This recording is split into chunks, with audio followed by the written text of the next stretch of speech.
conference room felt like a funeral, except I was the only one dying inside. Dexter Avery stood at the head of the polished table, his smile so wide it could crack his face. The CEO sat to his right, politely clapping as Dexter announced 3 promotions. Keelani Williams, Senior Marketing Specialist. She beamed, accepting congratulations from around the table. I trained her for 6 months. Nala Rodriguez, Senior Campaign Manager. More applause. I wrote half her reports. Paula Kim, Senior Strategy Analyst. The room erupted in cheers. I created the entire framework she used. My nails dug into my palms under the table as I forced my face into a smile. These were my juniors, people I'd mentored, coached, and quite literally carried through their first year. Now they were celebrating promotions that should have been mine. Dexter's eyes found mine across the table. That smug glance lingered too long, like he was daring me to react. His message was crystal clear.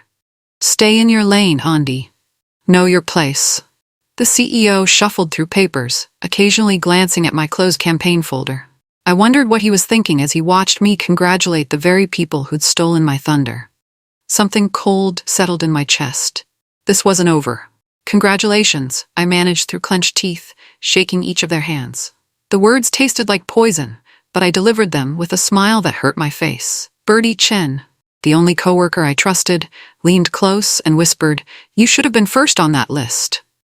Her voice carried the frustration I couldn't show. Across the table, Keelani was already acting like she'd forgotten I existed. 6 months ago, she could barely write an email without my help. Now she smirked at me like I was beneath her notice. "Thank you so much for all your help, Andy," Nala said sweetly, but her eyes were already looking past me toward the corner office. "I really couldn't have done it without your guidance." Paula nodded enthusiastically. "Yes, thank you for everything. I hope we can still collaborate now that we're at the same level." Same level? I bit my tongue so hard I tasted blood. The CEO was still watching me, his expression curious. He flipped through my campaign folder again, frowning slightly. I caught his eye and gave him a professional nod. "Wonderful work, everyone," he said finally. "I look forward to seeing what our new senior team can accomplish." The meeting ended, but the real game was just beginning. 20 minutes later, Dexter stood in front of the entire department, basking in reflected glory. He thanked Keelani, Nala, and Paula for their revolutionary ideas and innovative approaches. Each word was a knife twist. Revolutionary ideas? I'd spent 3 months developing the customer segmentation model that Keelani presented as her own breakthrough. Innovative approaches? Nala's entire campaign strategy came from late-night brainstorming sessions in my cubicle. My cheeks burned as I listened to Dexter praise work I'd created. Keelani actually had the nerve to look modest as he described her game-changing insights. The same insights I'd practically spoon-fed her during our training sessions. "These promotions represent the future of our department," Dexter continued, his voice filled with pride. "Fresh thinking, bold execution, and exceptional results. Exceptional results that I delivered while they took credit." Dexter's eyes swept the room, carefully avoiding mine, but I caught the satisfied smirk that flickered across his face when he thought no one was looking. This wasn't an oversight or a mistake in judgment. My internal voice whispered what I'd been afraid to admit. This wasn't an oversight. He's burying me on purpose. The question was why. That night, I sat in my kitchen with a cup of coffee growing cold, replaying the last 18 months like a movie. The memories came flooding back. All those late nights, all those victories that somehow never had my name attached. I remembered coaching Nala through her first quarterly report. She'd been in tears, convinced she was going to get fired. I spent 4 hours walking her through every section, teaching her how to present data in a way that told a story. The report earned her a commendation from Dexter. I thought about Paula's campaign proposal that would have been rejected if I hadn't completely rewritten it. The original was amateur-level work, scattered ideas with no strategic foundation. My version secured our biggest client in 2 years. Paula got a bonus. Then there was Keelani's revenue analysis that I'd basically completed for her while she was on vacation. The insights led to a 15% increase in quarterly profits. Dexter presented the findings to the CEO as evidence of his team's exceptional talent. My team, my work, his credit. The pattern was becoming clear now. and it made my stomach turn. Dexter wasn't just a bad manager, he was strategic. If the CEO recognized my brilliance, I could outrank him within a year, so he buried me instead. The next morning, Bertie cornered me in the break room. Her voice was barely above a whisper, but her words hit like thunder. "Dexter's been talking to Jeffrey and Philip," she said, glancing around to make sure we were alone. "He told them you're not management material. Said you're great with details but lack the vision for leadership." I pretended to laugh it off, but my hands gripped my coffee cup so tightly I was surprised it didn't crack. "Really? That's interesting feedback. Andy, I'm serious. He doesn't want you climbing higher than him. He's actively undermining you." The irony was almost funny. Dexter feared my vision so much that he was stealing it and passing it off as his own.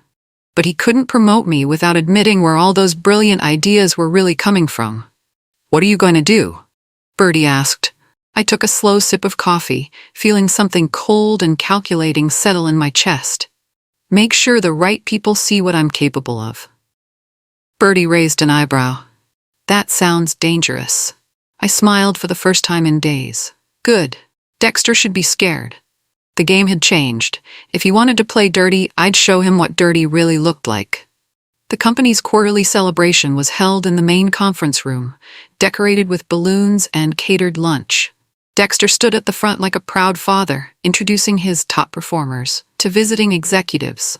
"I'd like you to meet Kaylani, Nala, and Paula," he announced with a sweeping gesture. "These are the rising stars who've been driving our exceptional results this quarter." I stood off to the side, like a piece of furniture. Invisible, despite being the architect of those exceptional results. The visiting executives shook hands with my protégés while I watched from the shadows. The humiliation burned in my chest, but I kept my expression neutral. Professional. Calm. The CEO was there too, making small talk with the visitors. His eyes found mine across the room, and I caught him frowning slightly. Something in his expression suggested he was putting pieces together. "Where's Andy on this?" he asked Dexter suddenly. Dexter's confident smile faltered for just a moment. "Oh, Andy's been supporting the team's initiatives. She's very good at implementation." Implementation.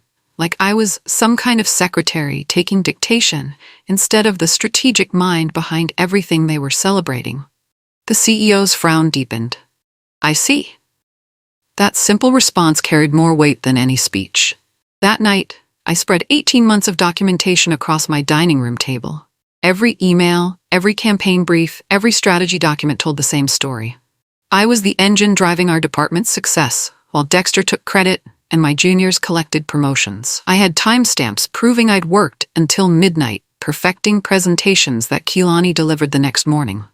Email chains showing how I'd guided Paula through complex client negotiations. Draft documents revealing how I'd transformed Nala's basic ideas into award-winning campaigns. The evidence was overwhelming, but it wasn't enough to just be right. I needed to be smart. I pulled up a resignation letter I'd started writing weeks ago, back when I thought leaving was my only option. My finger hovered over the delete button. "You're scared of me, Dexter," I whispered to my empty apartment. "Good. Be terrified." I deleted the resignation letter and opened a new document instead. This one wasn't about running away. It was about strategic warfare. If Dexter wanted to bury me, he'd better dig deep. Because when I climbed out of this hole, I was bringing his whole world down with me. The real game was about to begin. Monday morning brought opportunity wrapped in corporate bureaucracy.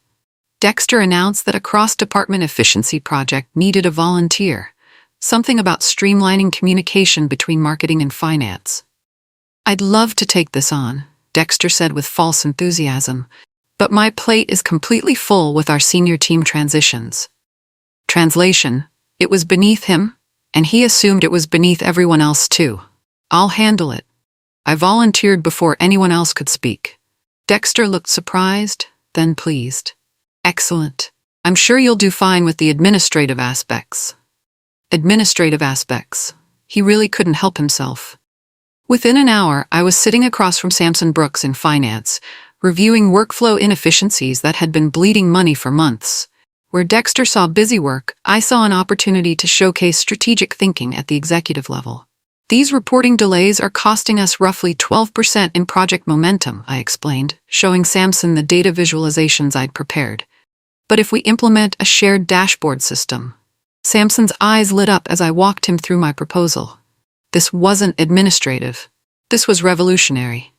Andy, this is brilliant. Have you discussed this framework with the CEO? Not yet, I said carefully. I wanted to get your buy-in first. An hour later, Samson sent an email to the CEO with my proposal attached and copied me directly. Dexter's panic was almost comical. He cornered me by my desk Tuesday morning, his usual smugness replaced by barely controlled anxiety. Don't overstep, Andy, he said in a low voice. I appreciate your enthusiasm, but you need to stick to your lane. I tilted my head with practiced innocence. Just helping where I can, like always. The finance collaboration should have gone through me first. We have protocols. Of course, I agreed sweetly. I'll make sure to keep you in the loop on future initiatives. Internally, my heart raced with satisfaction. He was rattled, and we both knew why. My administrative project had caught the CEO's attention in ways Dexter never intended. Good, he said, but his eyes remained suspicious.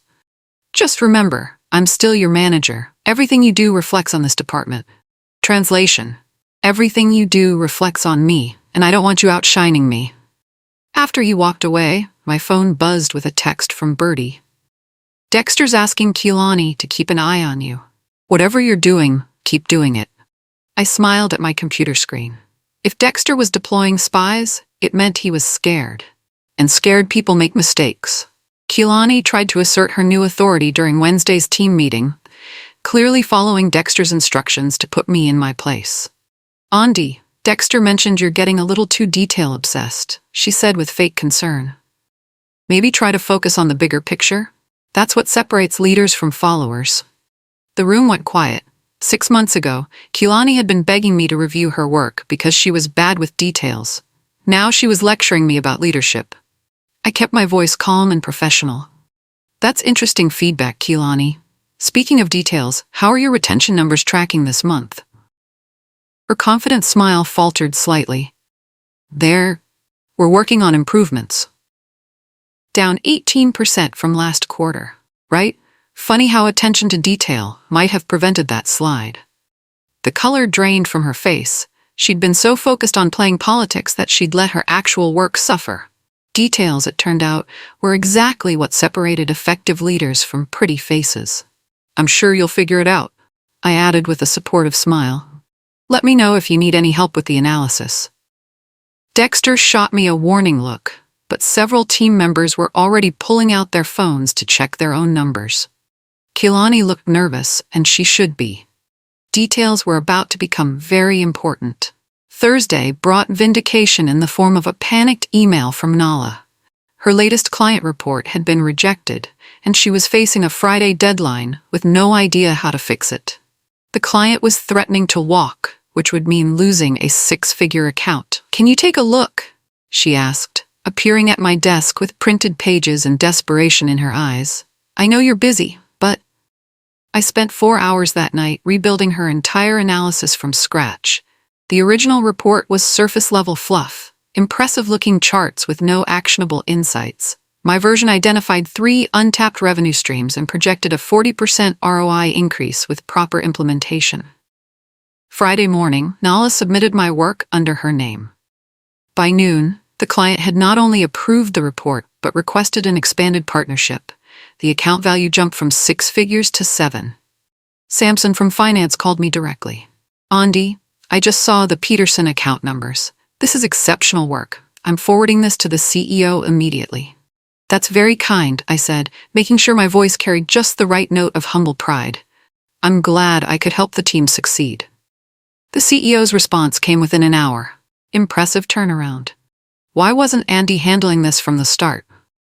Dexter's reply took much longer to arrive. Dexter's counterattack came Monday morning in the form of administrative busy work designed to keep me away from anything meaningful.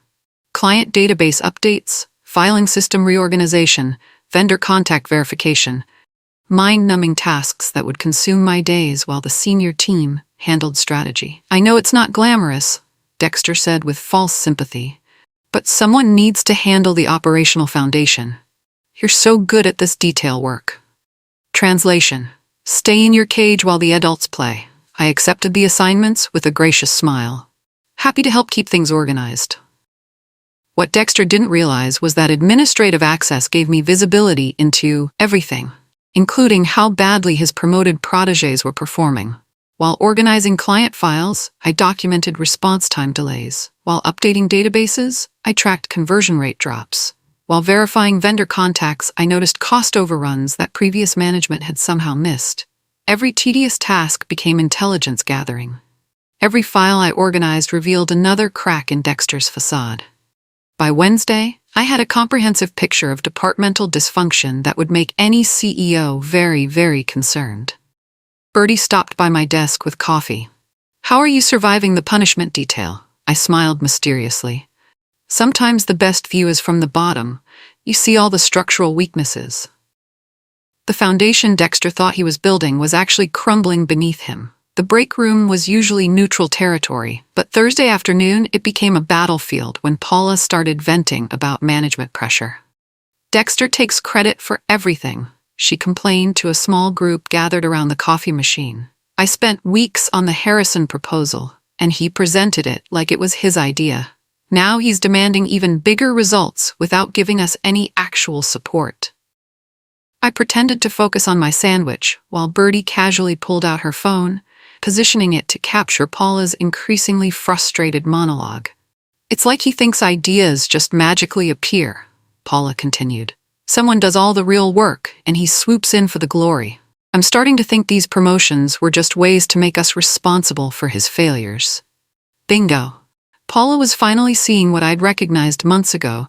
Dexter was a talent buyer, sucking the life out of his team while taking credit for their success. "Maybe you should talk to HR," someone suggested. Paula shook her head. "Who would believe me? He's the golden boy. We're just lucky to have jobs." Lucky. If only she knew how unlucky she was about to become. Bertie caught my eye and nodded slightly. It was clear and was comprehensive and beautifully incriminating. Now I just needed the right moment to use it. The CEO's impromptu visit to my desk Friday afternoon felt like fate intervening. He appeared while I was updating client retention statistics, the same numbers that showed Kilani's 18% decline. "Andy, I wanted to personally thank you for that ROI analysis on the Peterson account," he said, settling into an empty chair beside my cubicle. "That level of strategic insight is exactly what we need more of." I gave him my most modest smile. "Just doing my part to support the team." "Support?" He raised an eyebrow. "From what I can see, you've been driving some of our best results. That efficiency proposal with finance, the Peterson turnaround, even some of the strategic frameworks I've been seeing from this department, your fingerprints are all over the high-quality work." My heart hammered, but I kept my voice steady. "I'm glad my contributions have been helpful." He leaned forward slightly. "Tell me, what's your perspective on the department's direction under Dexter's leadership?" It was a loaded question, and we both knew it. I chose my words carefully. Dexter has a talent for recognizing good ideas and making sure they get implemented effectively. The CEO studied my face for a long moment, then nodded. Interesting way to put it. From the hallway, I caught sight of Dexter watching our conversation, his jaw tight with worry. The power shift became undeniable the following week when Jeffrey and Philip, two department heads, started bypassing Dexter entirely and coming directly to me for strategic input.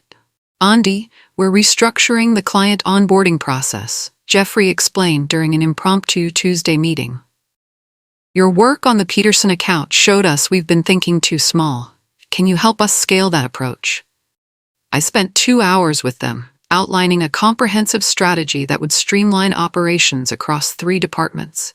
It was exactly the kind of high-level strategic work that Dexter had been claiming his senior team was ready for. "This is exceptional," Philip said, reviewing my framework. "I'm going to recommend this to the executive committee. Would you present it yourself, or should we have Dexter introduce it?" "I'm happy to present," I said calmly.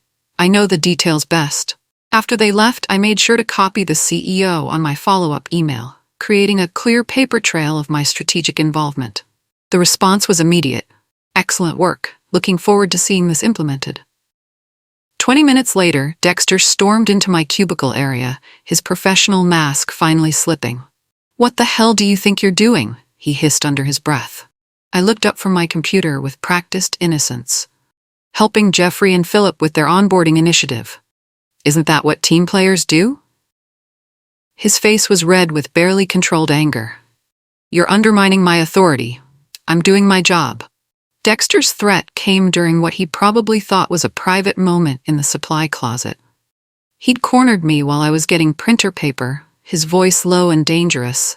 "If you think you can outshine me, you're going to regret it," he whispered, blocking the doorway. "I've been managing this department for 5 years. You're a glorified analyst who got lucky a few times." I set down the paper stack and looked him directly in the eyes. "I don't need to outshine you, Dexter. Numbers speak for themselves.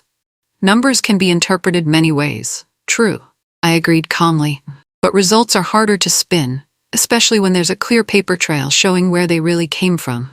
His face went pale. We both knew what I was implying. I had documentation of everything, and if pushed, I'd use it. "You're walking a very thin line," he said, but his voice had lost its edge. "I'm walking the line that leads to success," I replied. "The same line you've been erasing my footprints from for 18 months. He moved aside to let me pass, but I could feel his anger radiating like heat. The next morning, my campaign proposal for a major client acquisition was approved, not by Dexter, but by the CEO himself, with a note. "Innovative approach. Let's discuss implementation." The thin line had just become a highway. Keelani's spectacular failure arrived gift-wrapped with a bow. Under pressure to prove herself worthy of her promotion, she'd rushed a campaign launch without proper testing or approval. The result was a client relations disaster that cost us a major account and potentially millions in future revenue. I watched from my desk as Dexter scrambled to contain the damage, making frantic phone calls and sending urgent emails. The client was furious, the CEO was demanding answers, and Keelani was hiding in the bathroom, reportedly in tears. "This is bad," Bertie whispered, sliding into the chair beside my desk. "The Hendricks account was one of our biggest." "How bad?" I asked, though I was already pulling up the relevant files on my computer. 7 figures annually, plus they were planning a major expansion next quarter. Keelani's campaign basically accused them of being behind industry trends. They're threatening to pull all business and warn other companies about our unprofessional approach. I spent the next 4 hours analyzing the disaster and developing a recovery strategy. By the time Dexter finished his damage control calls, I had a comprehensive plan ready, including a new campaign concept that would not only win back the Hendricks account, but position them as industry leaders. My email to the CEO was simple. "I believe I can resolve the Hendricks situation. Are you available for a meeting tomorrow?" His response came within minutes. "My office, 9 a.m. sharp." The game was about to change completely. I walked into the CEO's office at exactly 9 a.m. with a folder full of solutions and 18 months of suppressed ambition. He sat behind his mahogany desk, looking tired and frustrated. "I'll be honest, this Hendricks situation is a mess. What do you think you can do?" I opened my folder and laid out the recovery strategy I'd developed overnight. The campaign failed because it was reactive instead of proactive. Keelani was trying to position us as trendsetters by criticizing our client's approach. But what if we positioned them as the trendsetters instead? For the next 20 minutes, I walked him through a comprehensive plan that would transform the Hendricks disaster into a partnership showcase. Instead of competing with their vision, we'd amplify it and take credit for recognizing their leadership. "This is brilliant," he said finally. "But can you execute it by Friday? That's when they're meeting to decide whether to drop us entirely." "I can have preliminary concepts ready by tomorrow morning," I promised. He was about to respond when Dexter knocked on the door. "Sorry to interrupt, but I wanted to discuss our recovery strategy for the Hendricks account." The CEO looked between us. "Actually, Dexter, Andy has already presented a comprehensive plan. I think we should let her take the lead on this." Dexter's face went through several interesting color changes. The emergency boardroom meeting felt like a courtroom, with me as both defendant and prosecutor. The CEO had called together all department heads to review the Hendricks crisis and hear my recovery proposal. Dexter tried to introduce my solution as a collaborative effort. My team and I have developed a strategy to address the situation, he began. I cleared my throat politely. Actually, I'd like to present this myself since I developed it independently. The room went silent. Dexter's jaw dropped. For the next 30 minutes, I methodically explained not just the recovery plan, but the pattern of failures that had led to this crisis. I showed them email chains proving that I'd been fixing similar problems for months without recognition. I displayed performance metrics demonstrating the gap between my results and those of the recently promoted team. The Hendricks situation isn't an isolated incident, I concluded. It's the inevitable result of promoting people based on politics rather than performance. Bertie, who'd been invited as the departmental representative, discreetly slid her phone toward the CEO. Paula's recorded confession played softly through the speaker. Dexter takes credit for everything. Someone does all the real work, and he swoops in for the glory. The silence in the room was deafening. The CEO's face had gone from tired to furious. I think we need a comprehensive audit of this department's operations. The internal audit was swift and brutal. Within 48 hours, Sampson from Finance had compiled a damning report showing that every major success in our department over the past 18 months could be traced back to my work, while every significant failure had originated from Dexter's promoted protégés. The numbers didn't lie. My projects had generated $3.2 million in additional revenue. The senior team's independent initiatives had cost the company nearly $800,000 in lost accounts and missed opportunities. Bertie squeezed my hand under the conference table as the findings were presented. Department heads shifted uncomfortably in their seats. The CEO's expression grew darker with each revelation. "This is more than mismanagement," he said finally. "This appears to be systematic suppression of talent in favor of favoritism." Dexter tried to defend himself. "Sir, I was developing a strong leadership pipeline. Sometimes that requires giving people room to learn from mistakes." Room to learn? The CEO's voice was ice cold. Or room to fail while someone else cleaned up their messes without getting credit. Sampson flipped to another page. "There are also some concerning financial discrepancies in project budgets that Mr. Matt Avery approved without proper oversight." Dexter's face went ashen. The audit had uncovered more than just credit theft. There were potential compliance issues that could trigger federal investigation. I felt vindicated, but not victorious. This wasn't celebration, it was justice. Dexter's desperate visit to my cubicle that afternoon was pathetic and infuriating in equal measure. He looked like he'd aged 10 years overnight, his usual arrogance replaced by panic. "Andy, please," he said, glancing around to make sure no one was listening. "Help me explain this to the CEO. You know how these things get blown out of proportion. We're a team, right?" I leaned back in my chair and studied his face. "A team? Is that what we were when you told Jeffrey and Philip I wasn't management material? When you gave my work to Keelani, Nala, and Paula? When you assigned me busy work to keep me away from strategic projects? I was trying to develop their skills." "You were trying to bury me," I interrupted. "You were terrified that if people saw what I could really do, they'd realize how unnecessary you were." He flinched like I'd slapped him. "You never wanted me noticed," I continued, my voice perfectly calm. "Well, congratulations. Now they can't ignore me." I turned back to my computer and began typing. After a moment, I heard his footsteps retreating toward his office. 20 minutes later, Bertie texted me. He's packing up his personal items. The official announcements came Friday morning in a company-wide email that was both professionally worded and absolutely devastating. Dexter had been reassigned to a position better suited to his skill set. Corporate speak for demoted to a junior analyst role in a different department. Keelani, Nala, and Paula had their recent promotions rescinded pending performance review. They would return to their previous positions and report directly to whoever took over departmental leadership. The email was signed by the CEO personally, with a note that a more detailed organizational announcement would follow early next week. Bertie forwarded me a photo she'd discreetly taken.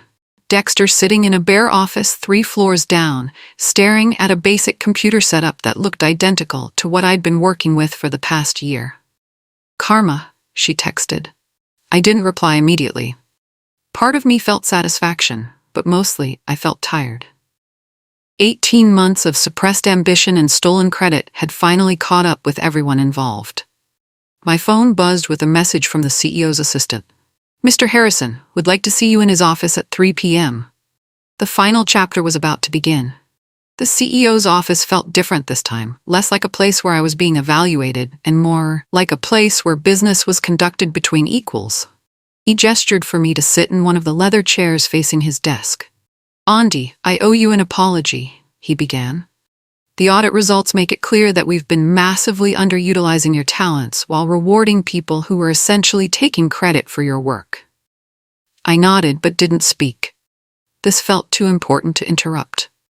"I'd like to offer you Dexter's position as department director, effective immediately. The salary increase would be substantial, and you'd have full authority to restructure the team as you see fit." The offer was everything I'd dreamed of 18 months ago.